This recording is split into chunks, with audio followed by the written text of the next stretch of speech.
Hello and happy Halloween. It is October 31st, which means it's time for another wrap up because I am going to a party tonight and will not finish another book. So,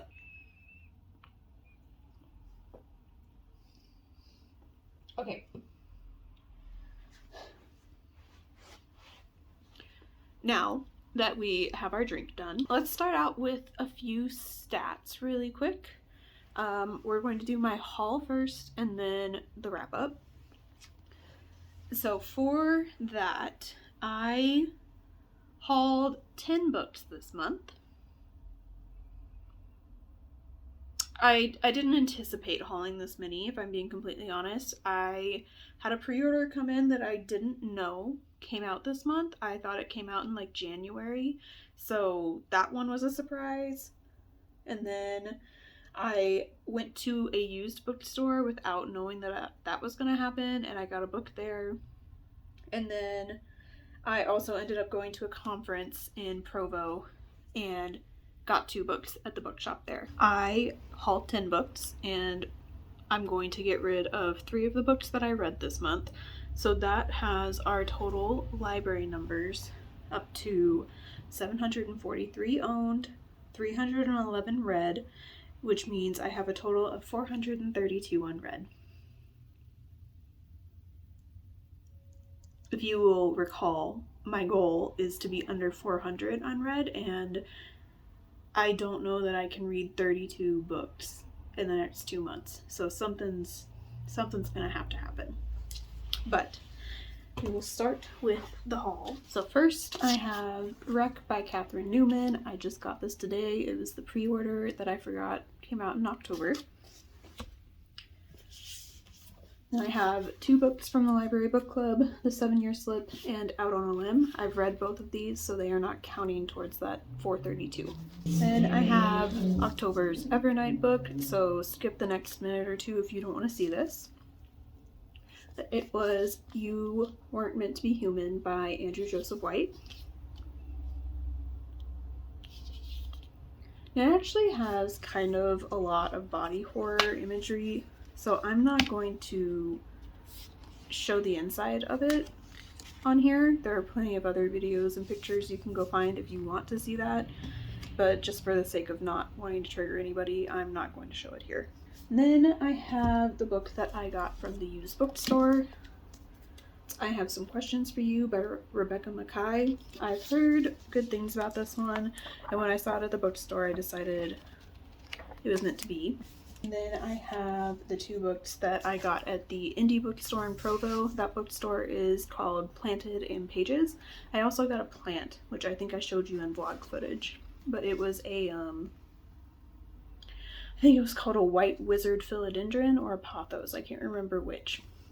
But I got The Will of the Many, the paperback by James Islington. I got this because people in the Patreon that I'm in are reading it so that they can be prepared for the sequel.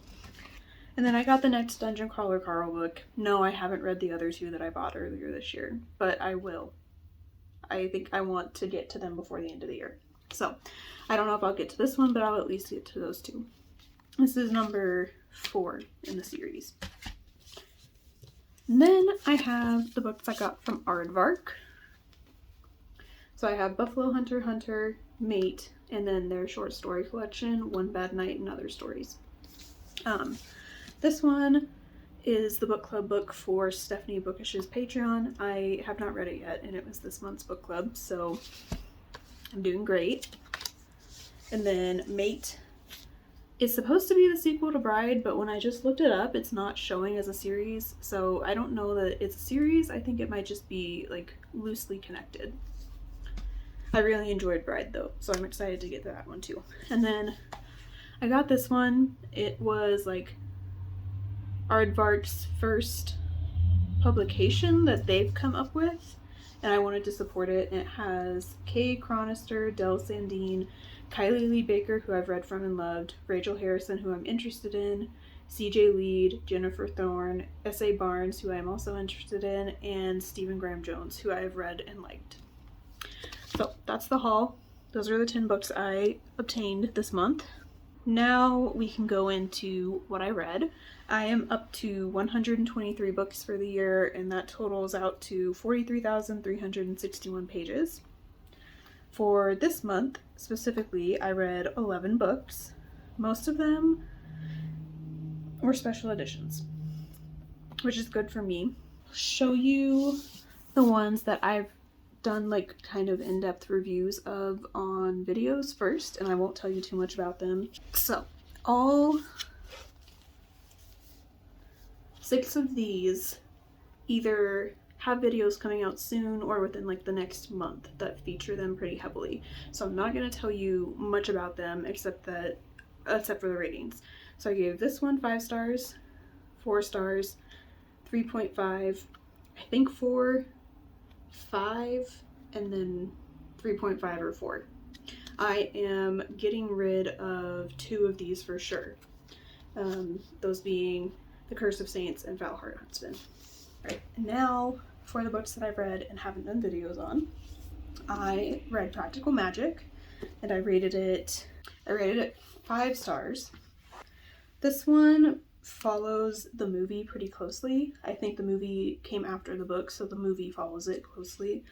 But this is about 2 sisters who lose their parents and end up moving in with their aunts while they are children. And their aunts are witches, and their family is known for being witches, I think. But basically everything that goes wrong in their town gets blamed on their family. So they've been outsiders for a long time. They've been made fun of. Their childhoods were really tough. And for a little bit, the book is following them as children, and then it goes into their adult lives and how they are managing their love lives. At one point, one of the sisters accidentally kills her husband, but she kills her husband on accident, and the other sister helps her bury him, and his spirit is like meddling in their lives. So the rest of the story is about how they are managing that. I thought it was really cute, and I have a few more books by Alice Hoffman that I'm planning to read soon. I think I have not all of the books. I don't have all of the books that are in the series, but I have Magic Lessons for sure. And none of these are like in an order. You can read them all out of order. They're just all interconnected. So I have a book called Skylight Confessions, which I think is not related to Practical Magic at all, and then Magic Lessons, which is related. And I am excited to read those. I don't know if I'll get to them this year or not, but they sound fun. I mostly listened to the audiobook of this, and I think the audiobook was really well done. Next up, we have the book that I just finished, Private Rights by Julia Armfeld.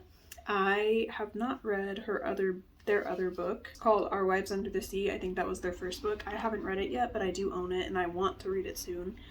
I also listened to this one, and it was creepy. It was pretty creepy. It's listed as horror. I wouldn't put it as like outright horror. I would say it's more of like speculative horror. So like nothing outright scary happens in this book. It's just like a slow build towards something that's kind of scary. This book is about 3 sisters, Isla, Irene, and Agnes. They haven't spoken for a while, but their father dies and ends up bringing them all back together, and he leaves his house to one of the sisters, but not all of them. And their dad was like a famous architect, I think. Yes, he was a famous architect revered for making the New World navigable. And by New World, they mean a world that is largely underwater. It says it's been raining for a long time now, for so long that the lands have reshaped themselves and the cities have retreated to higher stories. So I don't think that this is like direct commentary on climate change, but it is definitely like related to that. They don't ever like talk about whether or not this is human caused or if it's just something strange that happened. And That's the general gist of the book. Their world is getting close to being underwater. People can't live on the lower levels of the houses. And their dad is an architect who has been creating ways to live in this new world, but he dies. And his house is very interesting to those that are outside of the family. I don't really know how to tell you what else happens in the book without spoiling the ending. It does say that this is not a direct King Lear retelling, but it's loosely based on it.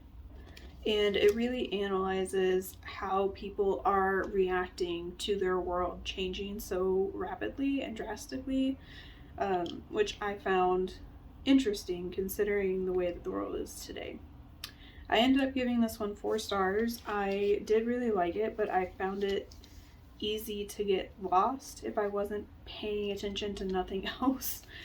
So I will probably end up going back and reading this physically at some point. Yeah, the audiobook was good. I just think I would have liked this more if I had read it physically alongside the audiobook. And then the last books that I read for my physical TBR, I only read 1 copy of this. That is The Unmaking of June Farrow. I have 2 special editions, so my husband and I buddy read it. And I enjoyed it quite a bit. I think he enjoyed it too. So this book is about a woman who her entire family is cursed, and they always have girls as their first child, and that girl is doomed to be cursed just like her mother was. And you come to find out that the way that they're cursed is that a red door, it might not be red. Anyways, this woman thinks that she is going insane like her grandmother has gone insane, and the book opens right after her grandmother has died, and June, the main character, is struggling with her visions that she's having and thinking that she's going insane, and she's been keeping it to herself so nobody else knows how bad the situation is. And once her friend finds out, she ends up giving her something that her grandmother left behind for her to have once she started having these visions that she's having. And she ends up going through the door that she sees in her visions, and that takes her back in time. I think she goes back to the 50s. I can't remember. But she is going between the 50s and present day, which for her I think is like 2019 or something. Maybe 2022. I can't remember for sure the years, and the synopsis is not telling me. But she ends up going back in time and having to unravel the mystery of what happened to her, because this is actually the second time she's shown up in the 50s. And she doesn't remember the other time because it's a future her who has come back. And so it's kind of like a mystery blended with sci-fi. It's labeling it as magical realism, but I don't know that I would say that exactly. I think it's more sci-fi than magical realism, if I'm being honest. I gave this one 5 stars. I ended up really liking it. And I have another book by this author. I think it's called Spells for Forgetting. And I think this author has had 2 other books come out since this.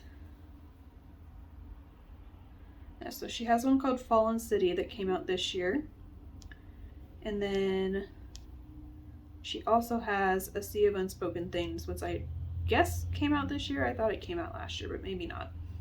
And then she has a whole bunch of other books, like retellings.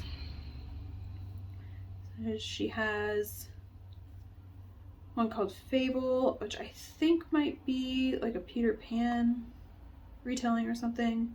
It's YA. She has quite a bit of YA books that came out before she started publishing as an adult author. I think my mom read Fable and liked it, but she did not end up liking A Sea of Unspoken Things, the one that came out earlier this year. So I might end up getting that one and the new one that she has out from the library and seeing if I like her after I read Spells for Forgetting. Okay, then I think I have 2 other books that I did not own physically that I read this month. I think I had 2 arcs. Yeah, so one of them was called You Should Have Been Nicer to My Mom by Vincent Tirado. I have read 2 books by Vincent, and this is the second one. I didn't really love the first one. I liked the premise of it, and I think it had a lot of potential, but I feel like the writing was very immature, like not well developed, and there just wasn't a lot of plot development in that one. And in this one, I feel like Vincent's writing got better. I feel like they have developed their style a little bit more. I do think that they wrote YA books, and these 2 are their adult ones. Yeah, so Vincent has 3 other books out besides the ones that I've read, and they're all YA horror. I think they just need to develop their writing style for an adult audience a little bit more. The first book that I read by them was We Came to Welcome You. I read it sometime last year, I think. Either sometime last year or earlier this year. It was March. So I have a review of this one further back. As I was saying, I have a review for We Came to Welcome You earlier from this year. I think probably in the March wrap-up if you want to read that. And then the one that I read this month was You Should Have Been Nicer to My Mom. And this one comes out next year in March. It says March 10th of 2026 is its publication date. And I ended up giving this one 4 stars, and I gave We Came to Welcome You 3.5. So this is an improvement. I liked the premise of this one almost as much as the premise of We Came to Welcome You, but feel that the writing of this one is drastically improved. There are still a few issues that I have, and I'm trying to figure out if the issues that I have are like flaws with the writing, or if this is just the way Vincent's characters talk and I'm not used to it. I'm not really sure what it is. I'm not sure if it's like they're trying to show like mental illness in these people, because both of the main characters do appear to have some sort of like mental distress at the very least. And I'm not positive if the way that they're writing the main character's dialogue and like inner thoughts is meant to show that, or if it's just poor writing. So I feel a little weird rating it lower than that, simply because I don't know what's really going on there. I also feel like it might be related to the way that the ethnicity that Vincent writes from talks. They are from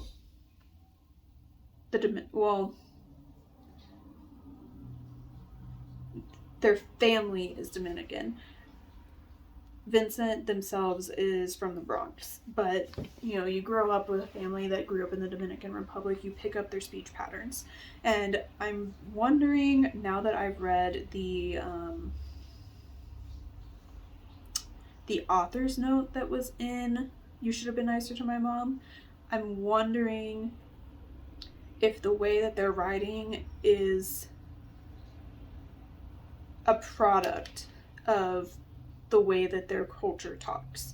And that's another reason that I feel a little weird rating it lower than what I did, because like I don't know what their dialect consists of. I don't know if this is normal for their speech pattern or not. But anyways, we'll move on from that. That was the main problem that I had. The other issue that I have with both of these books is that they're not well developed. Like I said, the writing just isn't very well developed. It's definitely giving me like an adult concept with a YA arc, I guess. So I'm not getting as much like evidence or details, and everything feels a little bit rushed. I think Vincent could take a little more time building up the mystery and the horror in both of these books, and I really hope that their next one is a little bit longer and takes a little bit more time. But anyways, I will tell you what You Should Have Been Nicer to My Mom is actually about. This family, their grandfather has just died, and they are gathering to listen to the reading of the will so that they can find out who got what of his home and his money. And our main character, Zomara, I think I'm saying that right. I didn't have an audio, so I didn't hear most of these names pronounced. I just have to go off of the descriptions that were in the book. But Zomara is the person that we are getting a point of view from. Her mom has died in the last few years, and her family was never very nice to her. Her family wasn't very nice to Zomara either, and she is like really not happy to be stuck at her grandfather's house with all of these people who have been so awful to her, but she wants to know what the will says. And so their lawyer gets there, they're all gathered, and the lawyer opens the will, and it says something like, there's a demon amongst you. You have 12 hours to find out who it is. Otherwise, you all will die, or something like that. And it's giving you chapters with times as the titles. So it starts out when they get there at like 1:30, and then it keeps going throughout the evening as they are like searching the house and accusing each other of being demons. And at some point, pretty early on, secrets about the family start getting put in the news, like really bad secrets. Like their lives are ruined kind of secrets, and no one knows who's doing it. They kind of think it might be one of the cousins, one of the younger generation of cousins, but it could also be the demon. They don't really know. And so you're just following Zomara as she is trying to figure out what is happening and who the demon is. It was pretty good. I do think that this was an improvement from We Came to Welcome You, and I just wish that Vincent took more time and care with descriptions and telling me the story and giving me like hints throughout the way so I could try to figure it out myself. But yeah, I gave it 4 stars, like I said. I will continue to read from this author to see if they continue to improve or not. I don't know if they have anything else on the docket for a little bit. I didn't see anything new when I was looking at their author page, so I'm just going to keep an eye on them. And then the last book that I read was another ARC, and it was called The Film You Are About to See by Haley Newland. This book came out this month. It came out on October 14th. And this is like a little novella about a drive-in in, I think, the 60s, 1959. And there's like an alien bug thing going around doing awful things to people and making people do awful things to the other patrons. And nobody really realizes that while they're at this drive-in, that some of this stuff is real, because there are like actors who are there trying to make it like a big experience, because it's called the Dusk Till Dawn Spooktacular. So they're watching like a really long horror movie marathon all night long, like dusk to dawn apparently, and because of that they've made it like a big to-do. They have actors, they have different little things in between the movies that are happening to creep people out, and nobody realizes for a while that people are actually dying. And once they finally realize it, the monster alien thing ends up going all out and just murdering people left and right, just trying to kill as many people as it can. And our main character, June, has a sense. It's not really explained too much, it's just she can feel people's pain. So like the book opens on her seeing a cheerleader break her ankle at school and her feeling the pain as well. And then after that, she gets a vision from I don't remember if it was her grandma or the man who ended up murdering her grandma. But at the same time, her grandma's house has been broken into, and she gets a vision from either her grandma or the man who is breaking into the house. And she can feel all of that pain, and she sees her grandma die. And so that's like our introduction to her power. And throughout the night, as she is like trying to figure out what's going on, she keeps getting visions from the monster and where it is and what person it's in. I liked this one. I didn't love it, but I would try more from Haley Newland. Let me see if she has anything else. She has a few other things. Seems like she mostly does horror novellas. So I would be willing to try more from her. I feel like I probably gave this one 3.5. I don't have it marked on Storygraph for some reason, but I liked it. I didn't love it. And with that, that is the last book that I read this month. I guess that's it. Because I read more than 10 books this month, I will put my journal update in a separate video, so look out for that if you like those. It'll probably come out a few days after this one because it doesn't take me long to film or edit those. But yeah, it was a good reading month. I did get some spooky ones in and some cute little cozy fall ones. I do wish that I had gotten a few more books read, but that's okay. I still have like the whole stack of the ones that I picked for my TBR because I barely read anything off of my TBR this month. The special editions really took over my life, I think. And yeah, that's pretty much all I read were special editions. Only 2 of the books that I read physically were not. And yeah, will say I listened to pretty much all of these. I didn't have an audiobook for June Farrow. I read that one physically, and then the 2 arcs I didn't have audios for, so I read those physically as well. And then I think the rest of them were solely an audiobook read. But yeah, I don't know what I'm going to do for my TBR for November yet. I'm kind of thinking that I might just put the special editions I'm focusing on it so that I don't feel bad about reading them instead of the TBR that I pick. Because I have 1 Fairy Loot book left and I think 4 Illumicrate. And I want to finish the Illumicrate videos this month. So I will probably read those.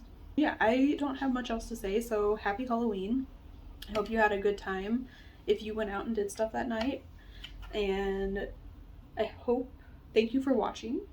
I hope you are having a decent time wherever you are, and I will see you in the next one. Bye. Hello from Saturday me, November 1st me. I was doing cleaning today and I found a book that I forgot to put in my haul. So I'm going to show it to you now.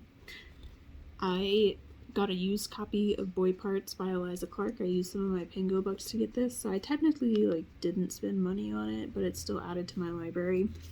I've been looking for this for over a year. Rude. I've been looking for it for over a year, and I haven't found it at any of the bookstores I've gone to. I've gone to Barnes & Noble, a bunch of independent stores, a bunch of used bookstores, nothing. Couldn't find it. So I decided to just go ahead and get it on Pingo. So that brings my total, let me scroll through. That brings the total to 744 total owned and a total unread of 433. So it hasn't moved at all now. But I just wanted to let you all know. My percent read is up to 42% almost. Let me fix this.